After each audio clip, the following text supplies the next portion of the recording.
Chennai super கிங்ஸ்க்கு whistle போடு அப்படின்னு தோனி சொல்லும்போது நமக்கு எவ்வளவு சந்தோஷமா இருக்கு. அதுக்கே அவ்வளோ சந்தோஷப்படும் போது நம்ம கையில இருக்கக்கூடிய பறவை விசில் போடும்போது கேட்கவா வேணும்?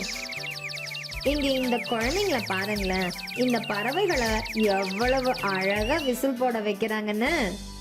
இந்த பறவைகள் பீங்கான், பிளாஸ்டிக் மற்றும் களிமண்ணால செய்யப்பட்டிருக்கு.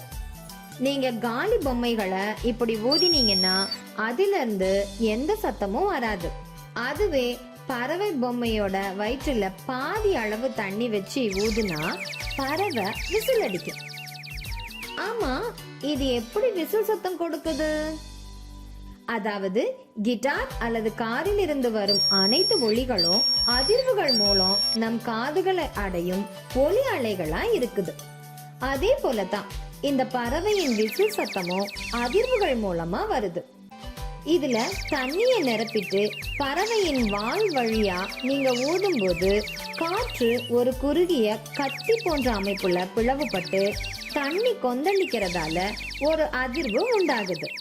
இதனால இந்த பறவை விசில் சத்தத்தை எழுப்புற மாதிரி நமக்கு தெரியுது.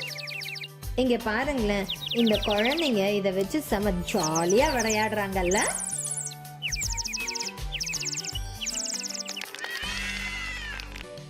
ஒலி செல்லும் ஊடகத்தின் இயற்பியல் பண்புகளும் சுற்றுப்புற சூழலும் ஒலியின் வேகத்தை மாற்றியமைக்கின்றன. ஒலி காற்றை விட தண்ணீரில் அதிக வேகத்துடன் செல்கிறது.